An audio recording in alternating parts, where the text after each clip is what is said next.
Good morning, interweb. Welcome back to the Artifexian podcast. Problems with Dune. Problems with my really bad take on time reckoning. Further problems for Yarte Yarden as the Nomad is freed. The problem with pop bards in fantasy fiction. Underused historical periods in fantasy fiction. And the problem with space Victorians. All of that plus lots more in this month's episode.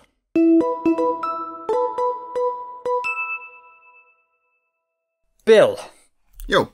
Betamax Crinkle Dash. Indeed. Revisited. Can I get you to run down real quick the rules of this?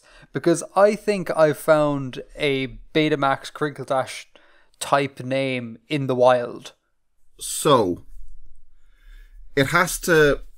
Okay, I think... I can't remember this exactly. I think there was a few rules, and, you know, it was I consider it valid if you satisfied two of the three of them, something like that. So it has to have the same sort of rhythm. Ba-ba-dum, da-ba-dum. Yeah. Yada-da-da-da-da. And it had to start with similar sounds. So like a B or a P is valid for the first word, and a C or I guess a G, like a K or a G, valid for the second one. And then the third criteria, there was a third. I can't remember what the third criterion was. Okay, so... Gosh, it's been a while since I thought about that. I know, but so given that, do you think Meriadoc Brandybuck works from Lord of the Rings? Because it sounds like Betamax Rick Benedict Cumberbatch, Meriadoc Brandybuck. Yeah, potentially. I think this is one where you could maybe, you know, test it out experimentally. Like say it to like you'd have a sample group and say it to like 10 people, and you know, be in a situation where you're obviously talking about that Sherlock actor, and then you call him Meriadoc Brandybuck and see do they know what you're talking about. I think they would. I think the rhythm. I think the rhythm is one of the strongest parts there. Yeah. The ba-ba-dum da-da-dum. I think we see Meriadoc Brandybuck has an upbeat in it. Oh, as opposed to Betamax Crinkle Dash, it's Meriadoc. Da-da-da. It does have an extra thing, but I mean, you know, upbeats. I think you could. Yeah, it's bending a lot of the rules. It's not fully satisfying, but I take your point. But it feels right, Bill, doesn't it? I mean, ultimately, as musicians, you know, I think that is what we need to go by. We need to go by the feel. We can't get bogged down in trying to satisfy theoretical requirements, because that's not what theory's about. Do you know if it's Meriadoc or like Meriadoc? I couldn't find. Well, he is known as Merry, so that would Meriadoc make me feel like it's Meriadoc. Of course, did you know that none of these are their actual names? I mean, yes, the actors have different names, correct? Yeah. No. That's not that Hobbit's real name. What's the Hobbit's real name? Is it something in like some tongue? Yeah, it's Kalimac Brandagamba. Kalimac. Jesus, Kalimac could work very well with the Betamax Crinkle Dash as well. Yeah, you could reverse that. Brandagamba Kalimac. Yeah, you could. Yeah, but all of the names in Lord of the Rings are translations through, like, from whatever their original name, whatever original language it's meant to be in, like Westron or Sindarin or whatever, into something closer to English. So Frodo Baggins isn't called Frodo Baggins. His name is Mara Lebinji. That does not have great mouthfeel right there. Or maybe it's Lebingi. I'm not sure. Mara Lebingi. Either way, I don't like that mouthfeel at all. Jesus, Tolkien, some nerd. Yeah. So we've just been calling them by these like translations of their real names all along. For shame. We want to bring back the original Lord of the Rings is what we want. In the original Klingon. Yes, in the original Klingon. So, should we do some show? I guess. So I suppose we have some items of follow up, most of which are basically going to be me flogging myself for being an idiot, which at this point has kind of become customary in the show. So the first point is not me flogging myself. The first point is about I'm going to call it rebel democracy. In the last show, you had like a mutiny sort of thing happening. And I queried about the democratic means by which the mutineers took control of the ship, and I queried about whether that is standard or not. U/Tasmus233 writes, on the diplomatic election of the rebel scum, my understanding is that it was actually fairly common for pirate ships to have this kind of agreement. I can highly recommend The Invisible Hook, The Hidden Economics of Pirates by Peter Leeson on the topic. He also wrote a chapter on pirate law in legal systems very different from our own, which is legally available as a free PDF here. And so we'll drop that link for anyone interested in learning about the legality of pirates. So thank you for that, Tasmus233. Absolutely. That was very much something I was thinking of when the mutineers held elections. Yeah, and actually, I'm going to hop around a little bit with the follow up here. I'm going to leave all the Edgar flogging to the end. Save the best bits to last. U/DFYX, who's our German friend from the last show. So I can't remember where they wrote this, but I vaguely remember they wrote somewhere that they'd like to hear more about our thoughts on German, which I think overall is not the most interesting conversation, but I do want to ask you, Bill, about your relation to German, because my knowing German and being engaged with German is pretty obvious given the familiar collection, but you don't have that at all. And I know that you there's an alternate universe where you went off and studied German. So I don't actually know this answer, so I'd love to know why German? What drew you to German? I studied it in secondary school. So I was doing it from the age of 12, and I chose it because my older siblings had chosen it. So I thought it would be easier for me to do, and I could ask them for help. Was it though? I did it a couple of times. Asked them for help. Yeah. So that's really just the kind of the genesis of it. Then, when I was older, I got more into various German musics and stuff. For my, for the Leaving Cert, in German when we did the Leaving Cert, which is the final secondary school exams for non-Irish listeners, you could do you had to tell what was happening in a story. You had to explain. You were given a comic, and you had to explain what happened in the story. Yeah. Yeah. Instead of doing that, you could do a project, and you just had to be able to talk about your project. So I did a thing on German music instead. Oh, very cool. Man, that is really interesting that you and all your siblings, did German. Because that's, I don't know, anecdotally, that is atypical right there. As in most people do French, or that most people don't do the same subjects? Well, no, most people do French or Spanish if it's offered. Spanish wasn't even offered for most of my time in school. Yeah, that's fair. Spanish was not offered in two of the schools I went to. It was offered in the school local to me, which I didn't go to. But in my secondary school, there was no German at all. There was so little demand. There was no German. Weird. Yeah, the only option was, in fact, the only option was French. That was the only language you could choose. You could do French, and that's it. If you want to go to university, you must do French. That's it. And I had to do it on my own outside of school hours as an extracurricular sort of thing. Because it wasn't offered. Nobody wanted it. You had to do German on your own. I had to do German on my own, yeah. And it was gas. I'm sure I've told you the story before, and I'm fairly positive this has been put on air before, but it was mad because I had to do the Leaving Cert oral. So again, for people who are not from Ireland, as part of your final exam, they test you on your ability to be able to speak the language.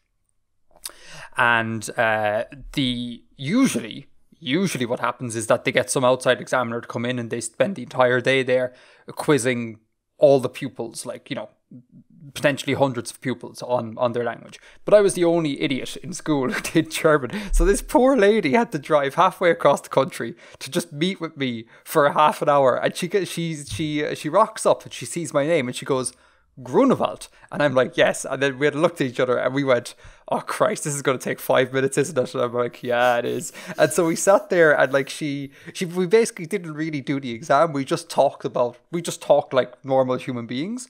And she like immediately she was like, okay, you can speak German, it's fine. Like we don't need to go through this embarrassing rigmarole of like, tell me what this person is doing. And it's like, oh, that man is crossing the street. Where is he going? To the ice cream shop. Like we didn't need to do all that. No, it's not that the German was perfect or anything, but it was more than what was required for the oral. So she was there for like what, tops like 10 minutes, and then she had to drive back halfway across the country. And it's just like, what a waste of resources. It's crazy. But yeah, anyway, so that's interesting. Yeah, so it's through school. I mean, that's kind of a cool... lots of people say that language learning in school is kind of death to language learning. You're kind of a nice counterpoint there, that it's because of your exposure to it in school that you've maintained a sort of interest in it. Yeah, I guess. That's kind of cool. I mean, I did a summer camp in it before my final year of school. In Germany or in Ireland? In Ireland, yeah. Okay. So I went to German college for like 3 weeks. And that was actually really good because that was the first time anyone had really explained what cases were in a way that made any sense to me. I like, you go through Irish particularly and being told, oh, an tishel Ginnedoch, and no one ever really made an effort to explain what a tishel or a Ginnedoch was. And then even in German, like we have we had to learn off the charts of how the articles change by gender and case, but it didn't really mean anything. It was never really put in any context that I remember. Yeah. But then I went to German college and like, okay, bam, it just like my second day there, the teacher explained what it was about, and it suddenly I was able to figure it out. Cool. And then obviously when I was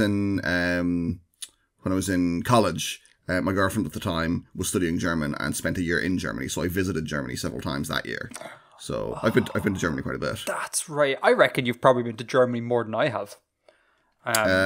Sex with the Siebenmal? Yeah, that's much more than me. Sorry, we should. I realized in editing the last show that we spent a lot of time talking German, and for like the poor people who can't speak German, the show must have been incomprehensible. So to translate, Bill said 6 or 7 times there. Yeah, I've been there. Like I lived there for a year or two when I was very small. So I guess that counts as kind of like a couple of times, if you will. But then you spent more time, gross. I think, yeah, more gross time, but I've been there less times. I think I've only been there like 3 times, excluding things like, transit in airports and things like that. Yeah. Because that, obviously doesn't count. Let's go. Let's go to... Let's take an Artifexian trip together. That would be great. I have family who I don't know of. Like, I know that they exist, but we have no contact with them for reasons I cannot fathom. But they're in Bavaria, in Bayern. And I've never been to Bayern before. And I'd love to go down south in Germany, because apparently that's meant to be... The vibe there is meant to be entirely different from like the areas of the country that I have visited. Namely North Rhine-Westphalia and all that. The German for vibe is just a vibe, but it's spelled W-E-I-B. Oh, really? No. I don't know. I don't never... See, again, all of my German comes from, predominantly, I spent... Oh, no, I was in Germany a little bit more. But anyway, I spent one summer when I was 12 minding my elderly grandmother in Germany. Ostensibly, I was sent there to learn German. What I was actually doing was making sure the poor woman didn't fall down the stairs. That's what was going on. And I was blissfully unaware of this. So I was just like bopping around, speaking German and that sort of crack. So lots of my German... specifically, like the vocabulary specifically revolves around the sort of vocabulary one would use if you're living with like a 90-year-old grandmother. So like words like the word for vibe, I just wouldn't know. Like that's just not a thing that... That's fair. Yeah, so... I have actually looked up what that word is though, W-E-I-B, and it's a slightly derogatory term for woman. It's like the equivalent of calling someone a broad. Oh, there we go. Or an archaic word for wife. So we will. Apologies to. I was about to say Bill can post an apology in the next show.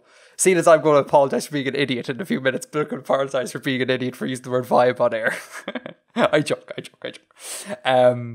But yeah, anyhow, cool. So that's cool. Like, Bill likes German in no small part because of school and surrounding interests. That's kind of good for the education system. That is a pro story. I like it. So moving on. Before I get into the Edgar flogging, do you want to talk about Sully's comment on the YouTube? Ori Dune? Yes. So we were talking a little bit the last day about the way in which Dune is very clearly Islamic inspired or influenced, and that the Fremen culture is has explicit kind of origins in Islamic cultures. And on the YouTube upload of the last episode, we got a comment from Sully, which I'll just read out. With the Islam/spice oil/desert point, as a practicing Muslim, I feel that the whole bit is deeply Orientalist and continues that weird othering that Europeans love to do to the other cultures of the Mediterranean. As a Muslim, every time I read or hear the word jihad in the book, I cringe from both pronunciation, so I've probably messed it up just there now in my quotation, apologies Sully, and improper context without the more important meaning of jihad ever being brought up, and it is just deeply uncomfortable to see a culture that is definitely pre-Islamic Arabian and not post-Islamic being given specifically Islamic coded vocabulary. And the worm. The worm is a prominent pre-Islamic symbol and monster in Arabia, but mostly died out with the advent of Islam, and it is so horribly uncomfortable for me to see the worm symbology associated with Islam, when that is a bloody, pagan symbol. Oh, how I hate that part in particular, whether or not it was intentional. It is borderline offensive and definitely something that ruins the Dune series for me.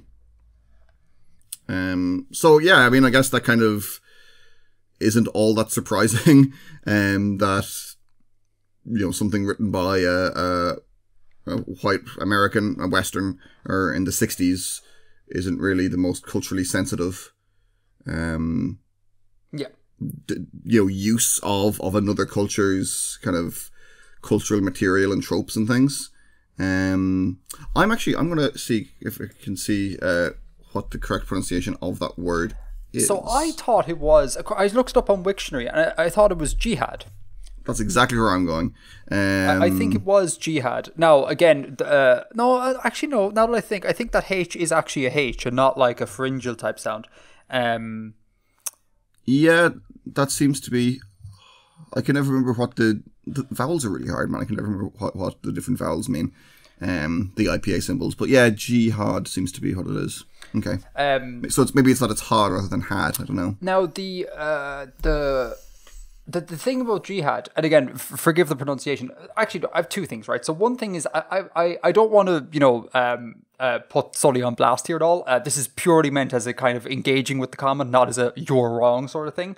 I would question the thing about the pronunciation, because I mean, languages borrow terms the whole time, and you pronounce the term using the phonology of your native language. Like, so for example, we say Zeitgeist in English because we borrowed it from German, when really it should be Zeitgeist. We just don't put the "z" there. And right, yeah. I don't, personally, I don't feel that when there's a mispronunciation.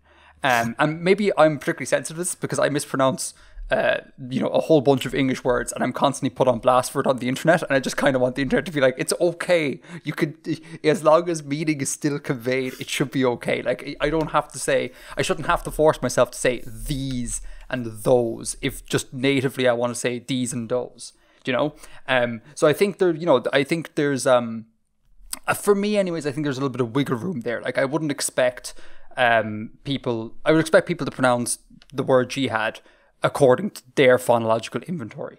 For me anyways, I don't think that one is a massive problem anyways. But again, that's not to say like Sully is wrong. That's just like how I see it.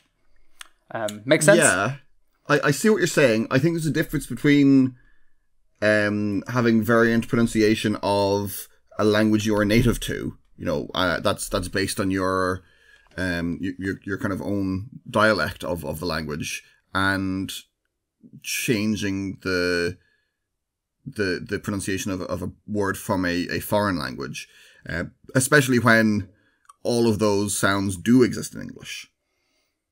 Like there's nothing there that isn't in a normal English phonological inventory. Yeah, again, this boils down to like, how do people pronounce this that's wrong? Because again, if it's jihad, then that's how I've only ever heard it. Do people go around saying it like yihad or something like that? I don't know. I must watch Dune again to see whether the actors pronounce it in some mad way. So my suspicion is it's the A. That it's not like jazz. Yeah, it's like an ah probably. Yeah, so I'm looking up the thing here because, as I said, I can never remember. So it's front open unrounded. Ah. Yeah, it's an ah sounds. Jihad. I mean, because that would make sense because again, okay, look, the knowledge of my Arabic knowledge is not vast. Okay, so I'm prepared for me to say silly things here. But I would expect the back ah to occur if there was those emphatic consonants in jihad, which looking at the IPA and Wiktionary implies that there aren't emphatic consonants there because they drag the vowel back. So when they're present, the vowel backs, and when they're not present, the vowel is fronted. This is what you're talking about in your video. In the vowel harmony video, yeah. So looking at Wiktionary, I don't see any emphatic consonants there, so I would expect the pronunciation to be jihad with an a at the front, not an ah. But anyway, I think the bigger thing there is the context sort of thing, because this is again, I'm going to be wrong about a lot of this because again, I'm not a Muslim, but I remember growing up in a post 9/11 world where the word jihad just meant war. And it was only way after that I figured out, I figured out that jihad means like pre-Islamic, means kind of like struggle or effort or something like that. So it's like got these different contexts. And in a post 9/11 world, it just meant basically like war, and that's not the totality of the term, as far as I know. So I think that's definitely a thing where when Sully talks about improper context, I think the context of that word is kind of important. And we kind of, I don't know, it's been morphed into a pretty toxic term, I would say. Yeah. And you're saying that Dune was kind of doing that as well. It was taking a specific meaning of the word and using that as a kind of a general meaning. And correct. Yeah. Yeah. No, definitely. What I would be really interested in, is there any kind of like response to or reimagining of Dune from an Islamic writer, from an Islamic perspective, not even like necessarily it's about a specifically religious examination of it, just but from someone familiar with the cultures that are being used to provide the material here. Yeah, I can't say I've ever heard of a thing like that, but yeah, because that is definitely the kind of thing that people do. Like there's a kind of a post-colonial response to Jane Eyre, which imagines Rochester's wife as being from the Caribbean, and that puts a whole new kind of spin on the dynamics in that. I'm sure that would be a very interesting point if I knew much about Jane Eyre. Trust me, it's pretty interesting. You don't need to go into. You don't need to give me the run, the blow by blow. I've never fully read it, so I'm not about to. I have a point again on the Orientalist angle here, and the sort of tendency Western writers have of kind of romanticizing other cultures to a fault. Where you end up with the traits of like the mystic native and that sort of crack. For sure. Native Americans get it an awful lot. East Asians get it a lot as well. And not to downplay that, and it kind of, I feel like it does generally flow in one direction more than the other, as in it's usually Western people creating hyper-real representations of other cultures. But it always struck me watching the Miyazaki films of how it's kind of the reverse occurs in some of his films, where it's like this weird sort of take on Western culture that doesn't exist, you know? And it's this like Castle in the Sky, for an example, is one where like the take on the culture is kind of like, in Europe, right, all the buildings are made out of stone. There's stone everywhere. Everything is like gargantuan and stone. That's just like, you round the corner and it's, hey presto, there's a castle everywhere. And I'm like, but like, that's not really how, well, you know, Europe isn't a monolith. And like, even within that, it's like, that's reserved for like, you know, royal buildings or whatever, or keeps or forts. Like, the average person might have lived in like a wattle and daub shack or whatever back in the day. And it's just this very kind of, I don't know, this weird take that Miyazaki has, where it's kind of like Europe equals robust and everything is just very robust. And it's so weird seeing that, because you're like, I stew in this culture, like I get that this is wrong and I'm having it told to me that this is, it's just a really weird vibe and dynamic. An example I really enjoyed of that was, did you ever play Bayonetta? No. I never particularly enjoyed the game, but I saw a lot of it being played. And it's set in a sort of version of Europe. I think the first one is kind of like Italy, or, you know, visually quite like Italy. And it's, the antagonists, I think, are kind of designed around the Catholic Church, in aesthetic and structure and things, but none of the specifics bear any real resemblance to reality. And there's all the stuff about music, and like, you collect records, and the characters' 4 guns are called Parsley, Sage, Rosemary, and Thyme. And it's just this like really bizarre mishmash of various kind of unrelated things from the West. And I really enjoyed that after, you know, decades and decades and centuries probably of Westerners misrepresenting Japan in their media. This game is just going buck wild, totally disregarding anything about what Europe is actually like. I was like, you know, I respect that. That's actually a really good point. I really enjoyed it. I believe that you did bring up that game before. I remember you talking about the herbal names of those characters. Way back in the day, Bill, like, that must be years and years ago. Vaguely rings a bell. But anyway, final point on Sully's comment here is that I had literally no idea that the worm is a pre-Islamic symbol. No, me either. No idea at all. I just figured that, you know, Herbert was like, I need an animal. What's cool? A giant worm. I never realized that there could be a deeper metaphor going on there. That's really interesting to know. But yeah, so that's Sully's comment, correct? Yeah, cool. I think so. Thank you very much for that, Sully. It was an insightful one. Learned something, and now I'm more confused about the word jihad. I'm sure there'll be follow-up incoming in the next show about this. And in fact, I know some people in like Discord who at least speak Arabic, but I also have studied, done like Middle Eastern studies and things like that. So they might be good people to hit up. I might go check out what they think. Anyhow, so now we get on to Edgar bashing. So love this. Oh God, I listened back to the last show and the edit, and I'm such an idiot. Like, I actually considered cutting the part where I just made a fool of myself, but I was like, no, I'll be dishonest. I should leave it in. And this is regards to the calendar stuff, where I was like, Bill, do you know what's daft? Big numbers. And then you were like, no, Edgar, that's completely normal. And the more you talk, the more I was like, yeah, my position is completely indefensible. And I've just basically done it 180s. Anyhow, lots of people wrote in to kind of get on the Bill train here, which is like totally fine because I was clearly wrong.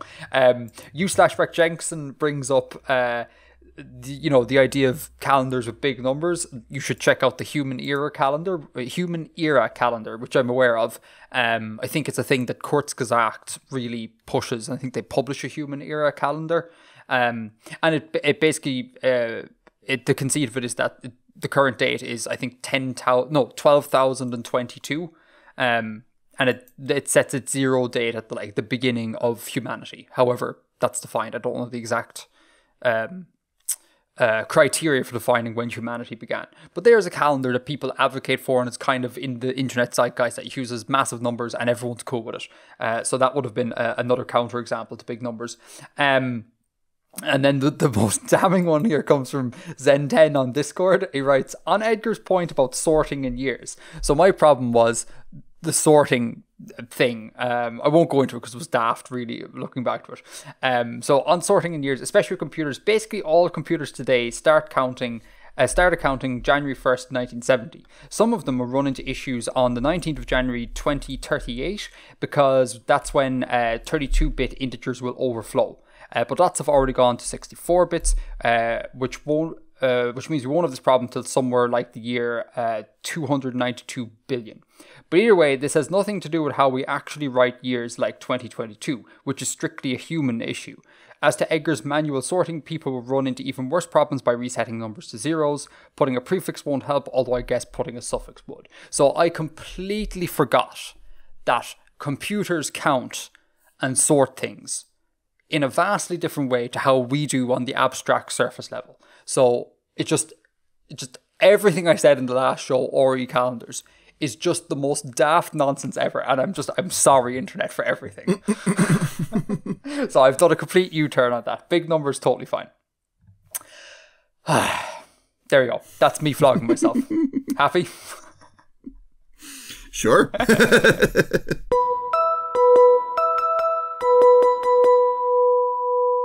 Okay, world billing. World billing. What do you got for us this month?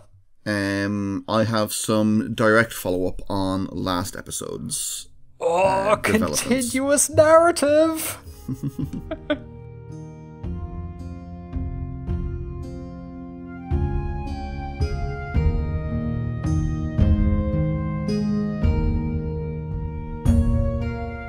The following notice was received by several broadsheet publishers in Meersphere, Lansk, and Vilv. The Charter of the Free Vessel Nomad. Hereby, according to our rights ancient and perfect, we declare the Nomad to be a free vessel. No longer content in our complicity in the crimes of the Tamar Company against the Abeski people and foreign nations, we as a crew have overthrown the illegitimate authority of the company and the military commission, as wielded through Lieutenant Yartlin and the officers and marines aboard. The above entities are engaged in a war against the groundsfolk of Abesk, the Hoitani, the Urthani, the Abwari, and diverse other nations, wherever exploitation and violence can be a tool of profit. This is not a war of battery and blade alone, but one also of license prospecting, bond servitude, and plain theft. Our mutiny was not an act of aggression, but one of resistance and solidarity. We may be labelled agitators. That is a name we embrace as we agitate for an end to company oppression. Acquired through mutiny as a legitimate prize of war, the Nomad is now a sovereign trading entity. As a free association of willing crew members, we require no authority other than our own, and no legitimacy other than that derived from our association. Any crew member wishing to leave has been allowed to do so, placed safely without company reach, but able to return to Abeski settlements. Our association is free and voluntary. Any person abiding to our agreements may join and leave as they see fit. We reject imposed authority. All our officers have been elected by the crew as temporary roles, not as positions of supremacy. Our decisions and trade shall be conducted as a collective, on the consensus of the crew and to the profit of us all. Though it is our purpose to pursue our trade peacefully, we recognise that we exist in a state of war. As such, we will act in self-defence against the vessels of the Tamar Company, or other Abeski companies. We will not seek violence, but will defend our right to trade and the rights of other free vessels.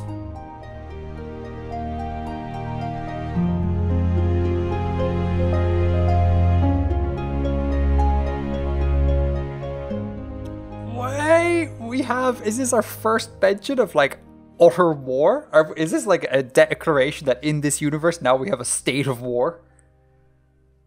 We always had a state of war. But I don't think that was explicitly mentioned before. There was agitations, there was riots or something. I don't think you've ever written like between one character and the next that they are at war. So this is, it's kind of like these guys are saying that there is a class war, and a kind of and there is already an undeclared war going on. Is the angle they're taking here? Sure, yeah. But I don't think I'm wrong in saying that this is perhaps your first use of the term war, though. Like this sort of very explicit sort of like, here's what's going on. It's not subtext anymore. It's like, no, there is a war. Be it class or otherwise. Possibly. Okay. Now, I have to say, I'm a little confused, and I need you to recap stuff for me. Sure. So, again, the Nomad. What is the Nomad? Which ship is this? So, the Nomad, unless I have made a terrible fool of myself, is the vessel that Lieutenant Yartlen was in command of, that was seized in a mutiny that I wrote about last episode. Oh, brilliant. Okay, so I forgot the name of that ship, and for some reason I thought the Nomad was not an Abeski ship. Okay, cool. So the mutineers... No, it's not anymore. Not anymore. Well, it's Abeski, but it's not a company ship. It's mostly a Abeski crew still. So the mutineers got hold of this ship, and this is like they've published this to say that we are now in control of this ship. It is no longer a company's property. We've usurped it, correct? Yes. Cool. Brilliant. So we'll get to Lieutenant Yarlin in a second. Let me just underline this here. I'll go through this in order of stuff that I've labeled here. Is there anything interesting to talk about with the phrase rights ancient and perfect? Eagle-eyed viewers will remember that from the constitution of the Tamar Company. Okay, and a recap for non-eagle-eyed viewers like myself. So a while ago,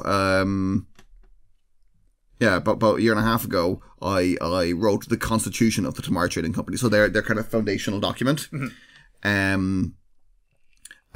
which begins, hereby founded in the great city of Zhikav, a company and association of traders and people of worth, to undertake trade activities, hereby defined as an exchange of goods and currency, prospecting, exploration, and all associated activities for the protection, security, and fulfillment of these pursuits, according to the rights ancient and perfect, granted to us by tradition, by our heritage, and by our gods.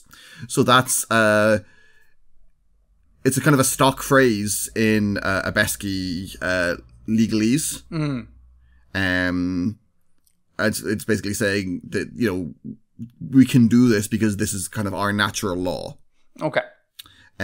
So it's being used both in that sense here and somewhat ironically, as a phrase that is used to justify what the companies do. Yeah, they're using the company strategy against them in a way. Well, you're certainly using their language. Yeah. That's kind of fun. I kind of like it. What is happening to Lieutenant Yarte Yarlin? So he has been, because they say here that all crew members wishing to leave have been allowed to do so. Has Yar left? Is he still in captivity? What's going on with Yar? Well, when we left him last episode, he had been he'd been marooned and had gotten a lift from another company back to Usin Depot. Cool. So he's still, as far as we know, he's still there. Yeah. All right. Cool. Yeah. This is more like crew members who don't want to be part of the mutiny, not officers. Sure. On that, any crew members wishing to leave have been allowed to do so, placed safely without company reach. I don't understand that language. What do you mean, placed safely without company reach? Without as in the opposite of within. Oh. So they've just been put somewhere that's not under the control of the companies. Yeah, so that they made a stop somewhere where they could safely leave people behind, that they would be able to get back home. Sorry, go on. But that the company wouldn't be there to apprehend them. I assume that usage of the word without is fairly archaic. I've never heard anyone use the word without to be the opposite of within. it's somewhat archaic. Yeah. So, and the last point I have, and I think probably the most important, and like what I foresee as being the biggest talking point here, is the second to last paragraph, which goes: "We reject imposed authority. All our officers have been elected by the crew as temporary roles, not as positions of supremacy. Our decisions and trade should be conducted as a collective on the consensus of the crew and to the profit of us all." Mm-hmm. So two things come to mind here. Well, one, the phrase "there's nothing more permanent than a temporary solution" comes to mind. And then the other thing is that, like, I think you've set up a fairly black and white dichotomy here, where it's like Abeski bad, non-Abeski or non-company people good, right? And knowing you, and that, like, you know, you're not a simplistic man when it comes to your art. Am I correct in thinking that the non-company people aren't as pure and wonderful as they maybe purport to be? Like, how do we foresee this playing out? Do we foresee this as being a nominal declaration of intent that never is really going to be fulfilled? Or do you actually foresee them being like, yeah, they're going to set up like a fair working relationship on board this ship and any other ships that they may acquire? I mean, it could go either way. It's entirely down to the circumstances and the people involved. I'm definitely not trying to set this up as now these are the perfect guys. That's definitely not my intention. Because anyone who's been in any kind of organization ever will know how quickly things can go wrong. Apart from Artifexian. Apart from any organization of more than 2 people. Yeah, correct. Yeah. So I don't know. I mean, I'm going to maybe have some fun exploring that further, but it's definitely not. Yeah, these guys have now a perfect. A perfectly free, supreme liberty anarchist trading vessel. Is not like my intention here to make this some kind of idealist thing. Yeah, because I think at least I suffer from this a little bit. Like when I go to create settings, whatever, I always I feel like there is a natural impulse for me to kind of think about how I would like the world to run, and then obviously like it's utopian from, you know, given my set of like personal beliefs, because, you know, why would you want the world to run in a non-optimal way? You want it to run optimally for you. And then I often find myself creating cultures and systems that are just kind of like, yeah, too perfect. Like everyone is insanely happy all the time. The poor are cared for, the rich, you know, disperse their wealth fairly and equitably, if rich people even exist, and things like that.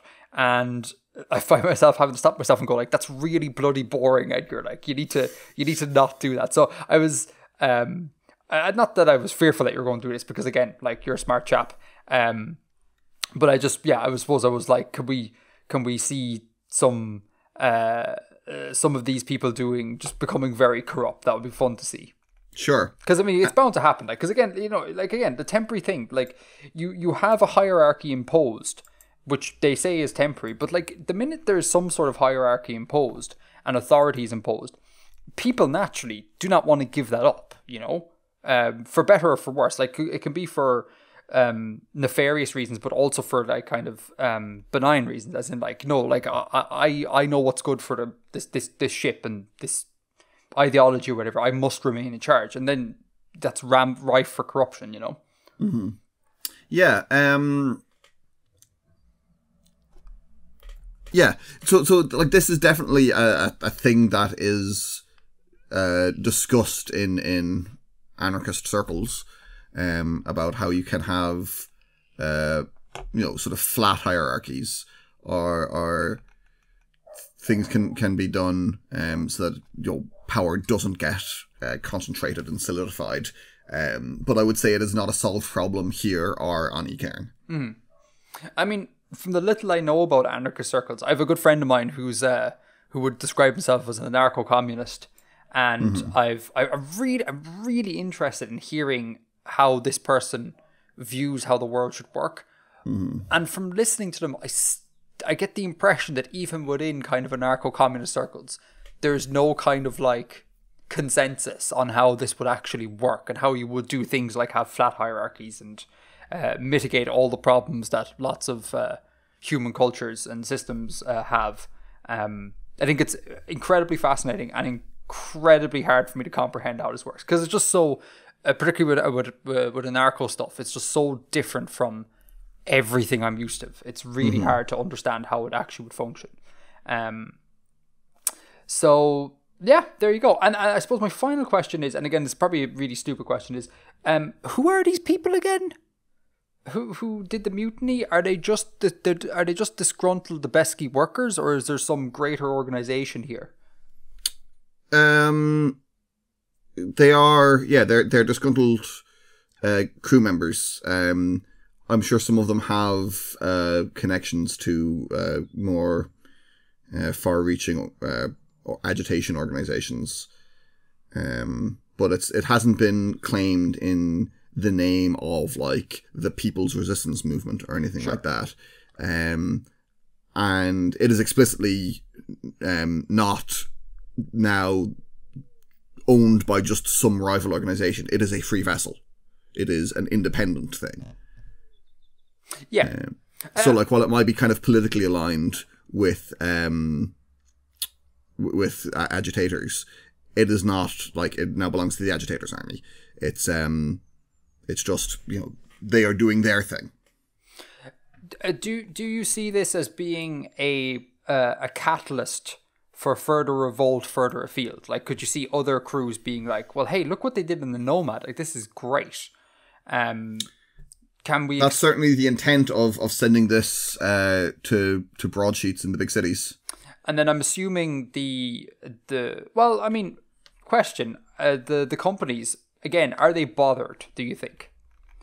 Is this something that is just, it's the cost of doing business every so often?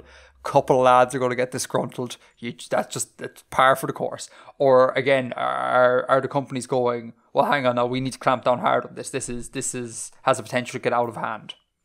Well, even if you do consider purely, we lost a vessel, and that is the cost of business that we have to bear sometimes, to be valid, there's still the kind of the propaganda element of someone seizing a vessel of yours as a specific critique of how you do business and a specific act of defiance to you. So I think they're unlikely to just let this lie. And again, probably another silly question. Do we have a competitor to the companies? They're competing with each other. But is there but like all the companies are like Abeski in origin, are they? Yeah, it's very much an Abeski kind of cultural concept or phenomenon or whatever. So we don't have another culture who are seeking to like engage in this space, be competitive in this space as well. No. Okay. I mean, the companies see the Earthani as a sort of rival. They're the river trader folks, aren't they? Yeah. Yeah. Because they can kind of trade and operate outside of the control of the companies, and they have a far reach. But there's not like the Abwari have a company as well, and they're trying to do the same thing back in the other direction or to the other neighbors or anything. Okay. Cool. All right. Well, I'm increasingly interested in where this goes, because again, from my perspective, at some stage soon we must have like open warfare. It's already open warfare if you're an Abwari miner, Edgar. Sure, but I get it. But again, I don't think you've written. I know you wrote about a riot. Like, I get that. But it's very different writing about a riot and writing about like a besieged town or something, like actual like military warfare, boots on the ground sort of stuff. Because this explicitly states we are in a state of war. And but again, like you gotta look at that from a kind of an anarchist sort of context of how they're defining war. Sure, yeah. But again, surely the companies then would, get riled by this, and then more people get riled, and the next thing you know, it is actually kind of like traditional open boots on the ground warfare. Like surely that's the end game here, that we will go to war. I don't know. I don't know that it is. Okay. All right. Well, then I'm more intrigued. Cool. Congrats, man. I enjoyed short and sweet this month. Thank you very much. Yeah, I thought it was a little on the shorter side, but I kind of said everything I intended to say. I actually, to circle back to what we were talking about pirate law earlier, I sort of started out writing this as the articles of the free vessel Nomad, like the articles of a pirate ship about what you agree to as a member of the crew, but it became this more kind of declaration instead, and I couldn't organically fit both in the document. Yeah, there's absolutely nothing wrong with short. It's totally fine. No, I'm happy with it. I think I said everything I needed to. And like, there's always that I say danger, but like I don't mean that negatively. There's always danger that even if you do write something short, like I'll pounce on like one line, and that springs into like a half an hour worth discussion. So length is really arbitrary here when like as it translates to the final length of the podcast, it's kind of arbitrary, Do you have any closing points on this? I do not. Yeah. Okay. Cool. I do not. I should maybe have added GCAV to the broadsheet publishers, the cities, because that's where the thing was founded. I might actually write that in, and when I upload it, and you can pretend that I said GCAV as one of the cities earlier. I'll just say the word GCAV and splice it in during your reading. Beautiful, organic. Yeah, exactly. No one will ever notice. Oh God. Okay. Shall we go into Green Room then?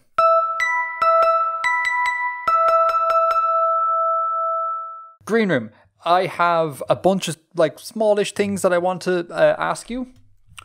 All kind of sort of relating to, nerd world building culture sort of thing.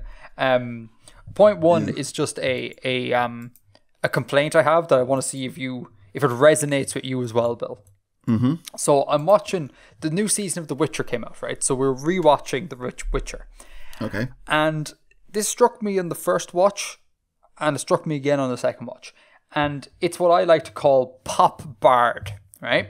I dislike pop bards. And what they are is, too often I think in fantasy fiction,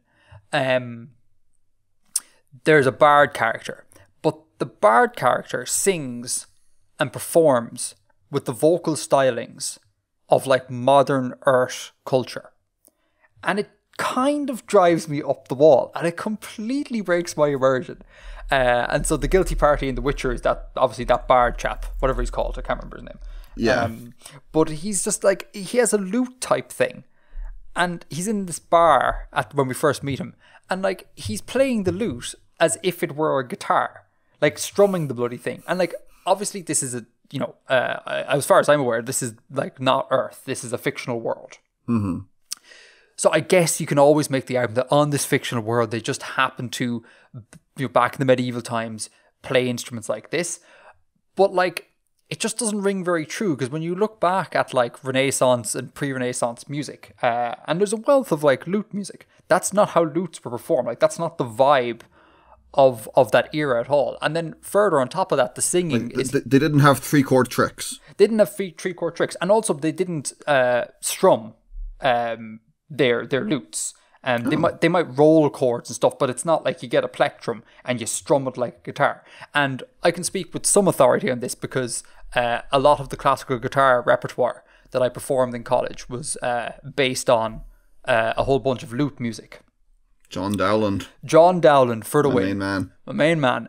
So I spent a lot of time doing Renaissance-y sort of music, and also spent a lot of time doing it with singers as well. And I've some insight into how vocal coaches think about a Renaissance or pre-Renaissance. I think about the vocal stylings of that sort of era, and it's not the same as modern stylings, and like explicitly, like vocal coaches were constantly like, no, don't do this vibrato, don't do this sort of inflection, like that's not appropriate. And once you hit all of those things, you're, at least for me, you're immediately transported back in time, and it feels medieval and like quote unquote correct.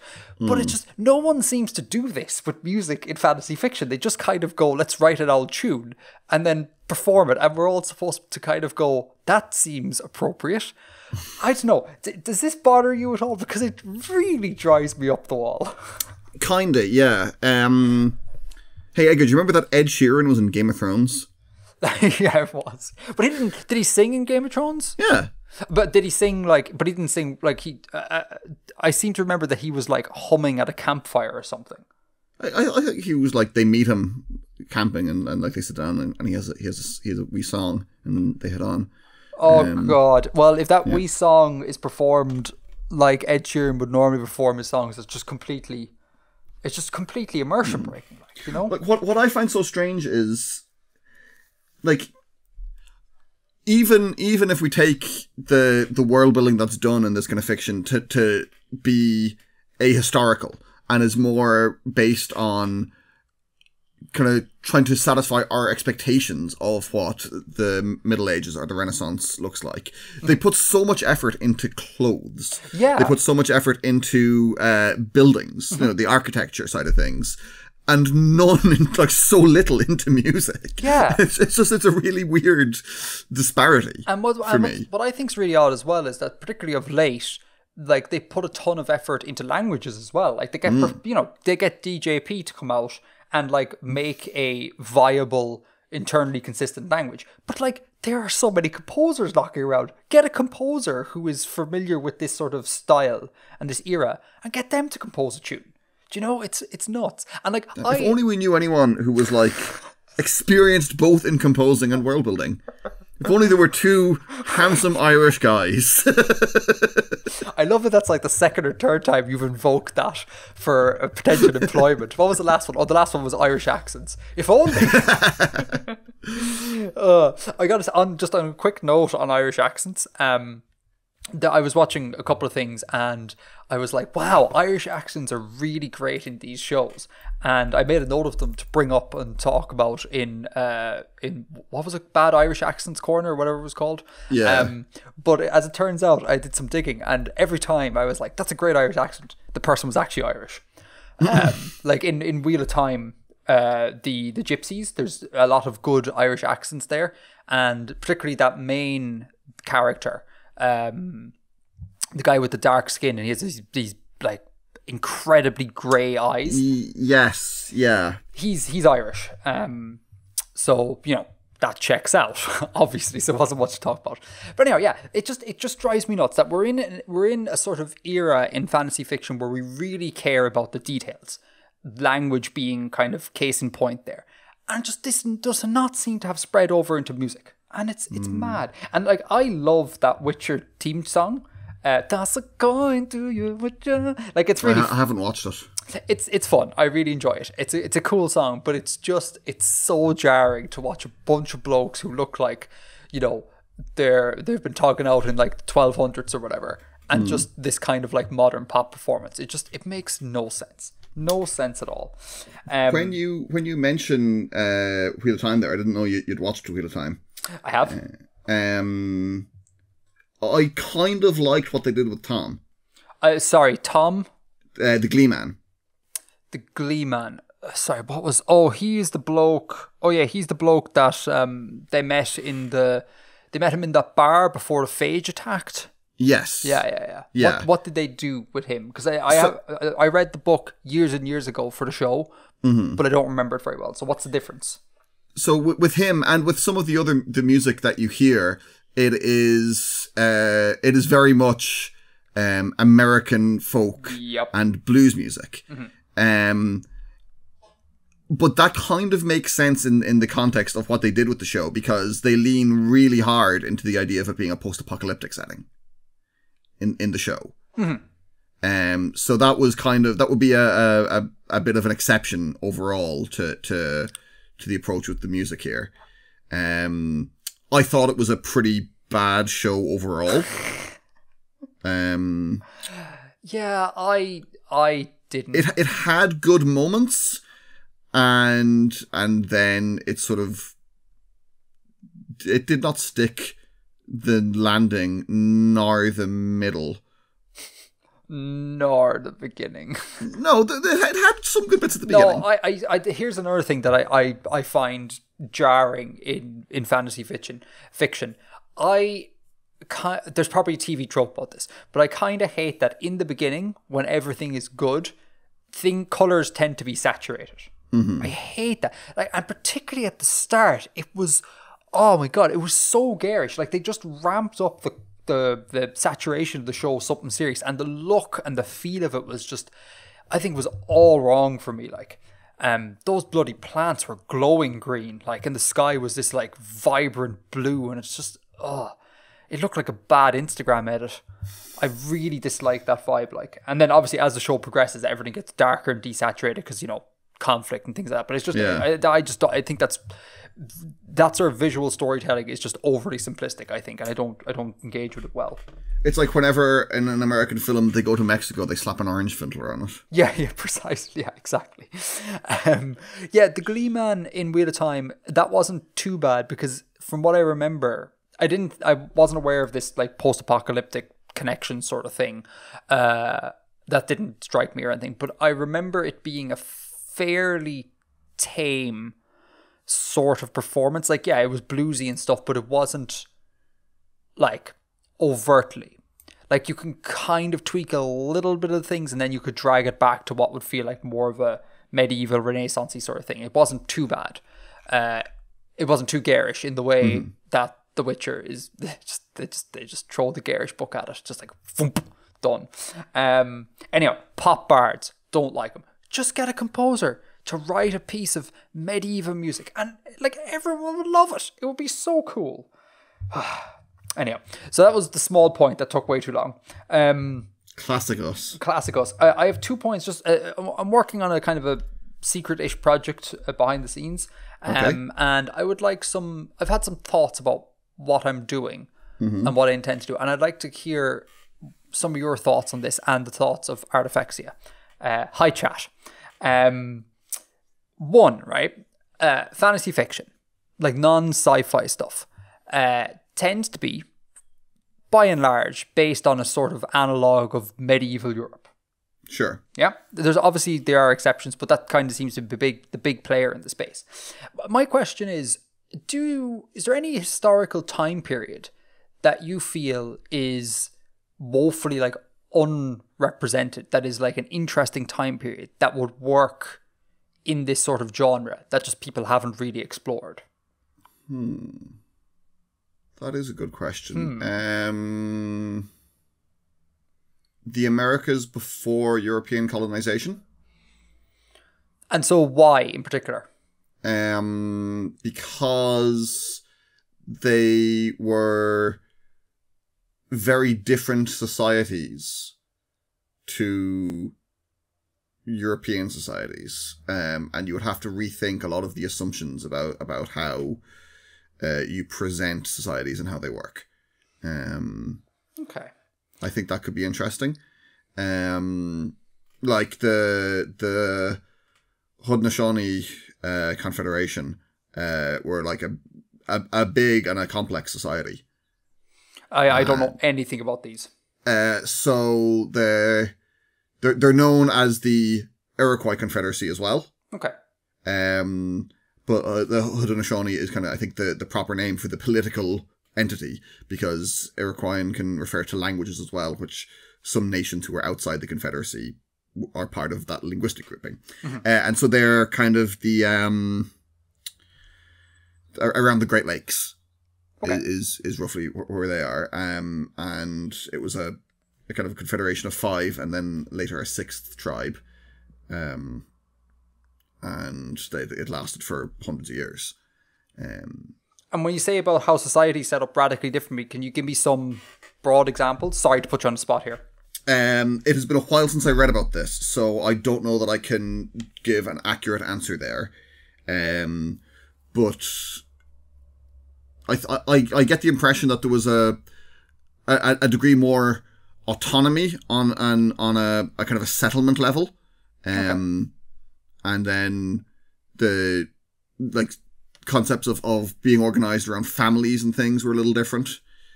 And I can't remember whether they had an overall leader. I think they were essentially a kind of a democratic sort of setup. And what sort of years are we looking at here? It's not certain when it was founded. There are very different dates in it, because I'm pretty sure they didn't have writing. But okay, let's see if I'm just having a quick look here. Many archaeologists and anthropologists believe the League was formed around 1450. One theory argues 1142. And continues up until, till European colonization. Well, I mean, it still exists. Oh. I mean, so they're still, I think, recognized as a nation or as a people or whatever. Oh. But no, it says here disestablished 1660. I'm not sure what the specifics of the disestablishment are, but the peoples also exist. I was about to say, I suppose the peoples exist, but given that it's been usurped by a different form of government, that system of government maybe fell. Well, okay, cool. That would be one, I would say. And that's just one bit of a very big and very diverse continent. So I think there's a lot of things there that could be taken as inspiration. Now, whether that is an appropriate thing for anyone who's not from indigenous peoples of America to do is a different question. I don't know. That was literally going to be my next point. I was riffing on what Sully said. It can be a bit of a minefield to going to explore that because, misrepresentation and all that sort of crack. So I was wondering, do you think there's any sort of time period, a more European-centric time period, that us Europeans might be able to explore, that's underutilized? Because I would always say ancient Ireland because that's what I'm familiar with, but I'd imagine I probably have blinkers on. Is there anything you're aware of? I mean, ancient Ireland is quite good as well. The Albigensian Crusade. Define, what is this? So that was a crusade in the south of France against the Cathar people. I've probably mangled the pronunciation. Albigensian. Okay. Yeah. So it was in the 1200s to wipe out this religion. They were kind of a Gnostic sect called the Cathars, which is a horrible example of European kind of internal colonialism or something, I guess. Sure. But I think there's not much done about that, maybe. And what for you would be a major selling point of that culture in that epoch that makes it interesting? The Cathar religion. The Cathar religion. Okay. Yeah. Okay. I know you get a lot of European religious conflict and stuff, so maybe that would be a bad idea. I don't know. Yeah, it's tough. Artifexia, feel free to chime in here in chat and in the subreddit because I'm very intrigued. Follow-up question. Which excites you more, right? Some writer, Brandon Sanderson announces that he's writing a new fantasy fiction book and it's set prior to the sort of generic fantasy fiction era. It's modeled off cultures pre-medieval, say. Okay. So classical. Classical, yeah, I suppose, yeah. But it could go further back in time. Cool. To ancient and all that sort of time. Basically, Sanderson writes a book. It's pre-medieval or post-medieval fantasy fiction, non-sci-fi. Which of those prospects excites you more? Do you like the older or the newer ones? I have an inkling what you're going to say, but I'm intrigued. I mean, both very strong. I think pre-medieval is probably a little bit less explored. But personally, I'd imagine you might go post because you have all of that sort of like naval warfare, colonial sort of thing that you seem to really enjoy exploring. Yeah, I think that would probably be more in line with a lot of my interests, but I think it's probably been a bit explored already, whereas I can't think of much that would be like a fantasy on a Byzantine. No, it's not Byzantine. That's exactly the wrong word. Babylonian kind of culture. Sure. Okay. Yeah, I did a quick survey on Discord about this, and a lot of people, I'd say the majority of people would agree that going pre-medieval is more interesting than going post-medieval. And that's interesting to me. So yeah, okay. You seem to have fallen in line with the consensus. Yeah. Okay, and then my other question is, you know the way we aren't going to the moon on the regular? Yeah. Almost never, in fact. Almost never. And I believe the reason for this is that like budget's being cut. Like NASA's budget being cut, and they just don't have the economic power to do so anymore. And we went to the moon in no small part because of like wanting to outdo, or the Americans went to the moon in no small part because wanting to outdo the Russians and all that sort of crack. So there's all these factors about why we went into space, right? Bit of hypothesizing here.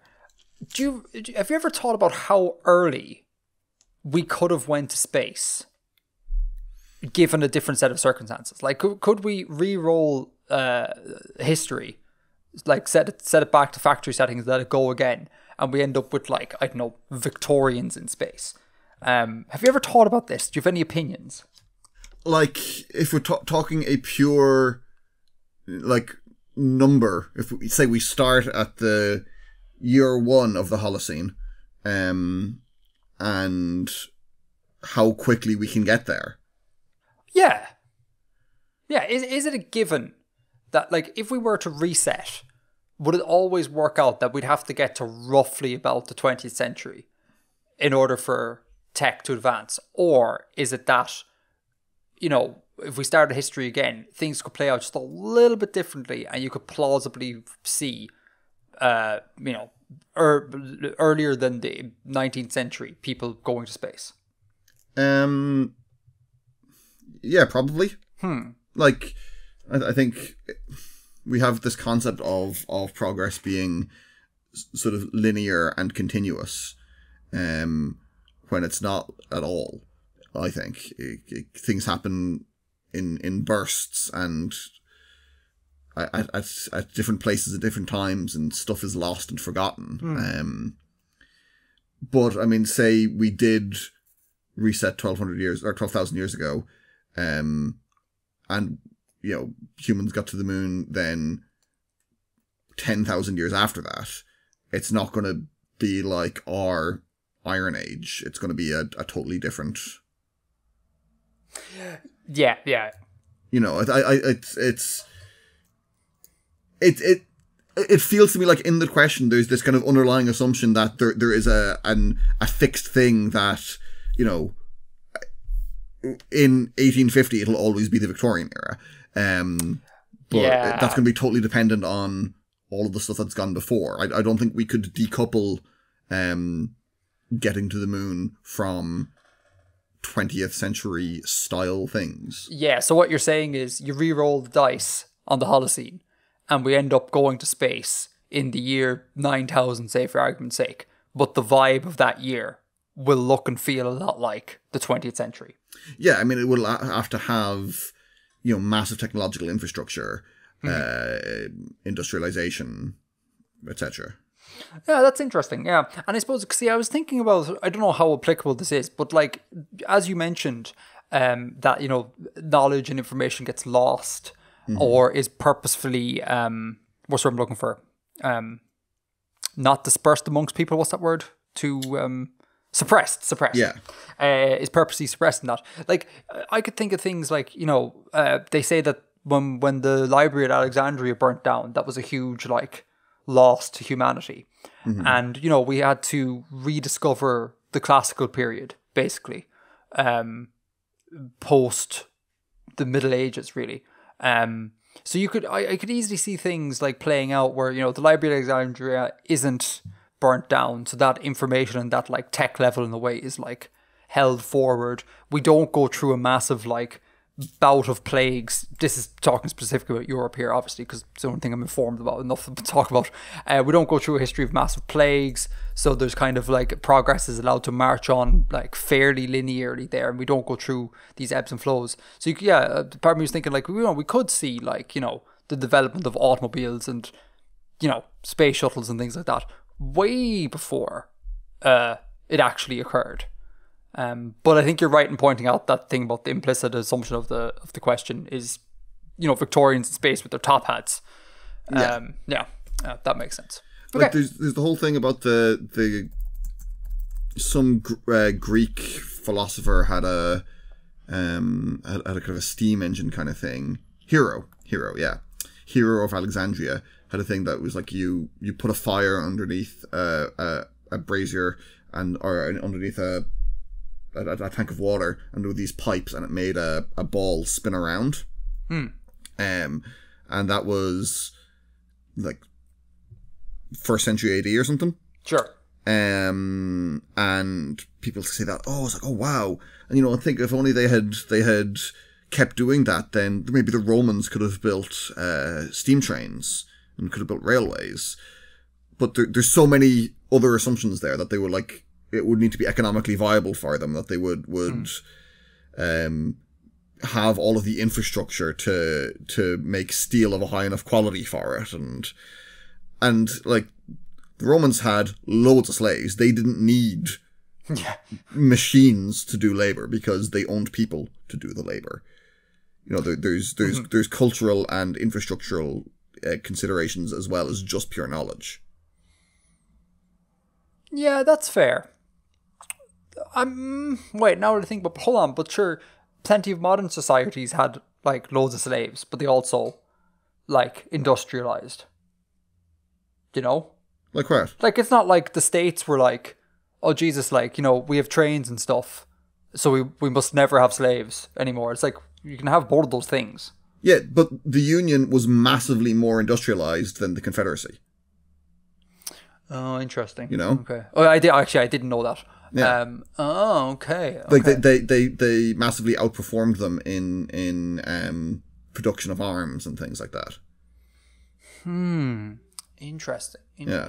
And I guess a similar thing is often said about Da Vinci, where it's like, geez, if you just kept with that helicopter crack, you might have helicopters in whatever it would be, like the 1700s maybe? You might have a helicopter in the 1700s. But again, yeah, it's like... He lived in the late 14, early 1500s, yeah. Yeah, so give it another, like, I don't know, 100, 200 years after that, and then, might have helicopters. But yeah, you're right, like, there's so many other cultural things that need to go with that, like. It's not an easy correspondence of you make this theoretical discovery, or even you make this one invention, and then everything just easily follows from that. No, like, as I said, to make a steam engine, you need tons of steel. Yeah. And there's no point in just like building one steam engine and then you're done. No, for that to be a valid, relevant thing, you need to have, tracks for it to go on, and you need to have a reason for it to be worthwhile pursuing. You need massive deforestation to fuel it and to fuel all the production of the steel, because it's so hot and you need so much wood to do the metallurgy. Yeah, and I guess now that I think about it, like it almost is akin to people, sci-fi writers having an idea about how faster than light travel would work and writing it down, and then in thousands of years people going, if they just kept going with that. But it's like, in no way is that in any way feasible for us to think about and try and implement faster than light technology. Assuming what? Say, I'm not fully following. So, your man from Greece, yeah? Yeah. He has this idea for a steam engine type thing, right? Jots it down and goes, that's a fun idea. And then he built one, like, it's a...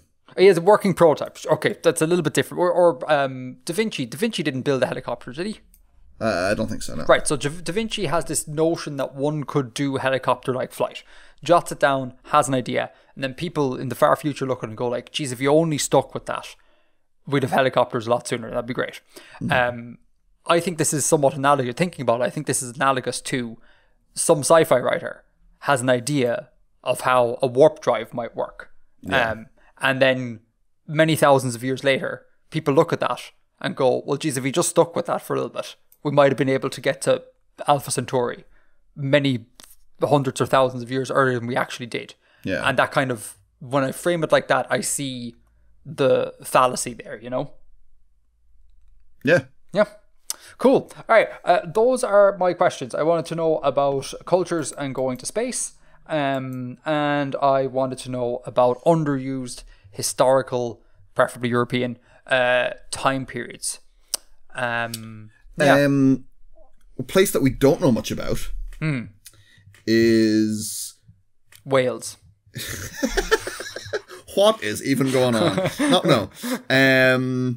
So there was a kingdom, a medieval kingdom, kind of more like a Renaissance or early modern era kingdom in Zimbabwe, that kind of seemingly fell just slightly before Europeans started to move to what's now South Africa. Okay. Yeah. If you look up Great Zimbabwe, it's a city that was built kind of, they think, around the 1400s and inhabited for a couple hundred years. Great Zimbabwe. And there's not a huge amount known about the people who built it. Oh. Yeah. Oh, fun times.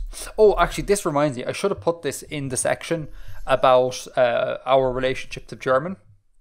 Mm-hmm. But it occurs to me, just speaking of Zimbabwe, I need to correct again because I'm an idiot. Uganda, apparently not a colony of Germany. Right. I was tricked by the flag. I looked at the flag and went, those are the colours of Germany. Ergo, they must have been a German colony. I was wrong about that. And the other thing then that got me thinking about German and my feelings towards German. And again, going back to what DFYZ? YX. DFYX asked about like our feelings towards German. The one thing I hate about German, right, is that I find it extremely difficult to sound like a native speaker. Mm-hmm. Not because of the accent or anything, or not native. Let me rephrase: a competent speaker, right? So that's not because of the accent. My accent will always be there, and there's nothing I can do about that. But it's like native speakers use so many like nonsense words in their speech. Like they pepper their speech with like these filler words. There's a word in German from I can't remember. And if you're a native speaker, you just naturally do it and it flows naturally. But when you're not a native speaker, you kind of they're very impenetrable because it's like, yeah, but what does that mean? And the answer is that word means just like it just sits there. It's grand. Don't worry about it. And I would love to at some stage be able to get a grasp of the German language strong enough that I can pepper a phrase with a bunch of filler words and convincingly sound like someone who is good at German. But that's never going to happen because those filler words completely elude me. That was the thing I meant to bring up earlier. Sorry. No worries. Just to put it in. I'm going to have a quick Google. Here we have stuff like klar, halt, ach, stimmt, and you just kind of just scatter them everywhere. I think naja would be another one. And you just, doch, da, noch, so, denn, naja, dann, also, auch, du, ja, klar, natürlich, I don't know about natürlich, stimmt so, etc. And you can't really sound like a German speaker until you can fully weaponize those words. Anyhow, so that was that. That's the show on my end. Is it the show on your end, Bill? I think that is the show on my end. Woohoo! Episode AP 604, if I'm not mistaken. Done. Complete. Done. Underscore. Package. Ship it. Let's go. Thank you. Underscore. Final. Underscore. Edit. Yeah. Doc. Final 4. Last edit. Thank you so much for listening, folks. Hi chat, thanks for being here with us on the stream or on the premiere. Thanks for supporting the show over on Patreon. Thanks for buying any merch if you do so. Links to all this is in the show notes. We will see you next time, where we're going to be talking about The Stone Sky from N.K. Jemisin. Important. Pick up a copy, read it before the next show. Yes. Yeah, and until next time, Edgar out.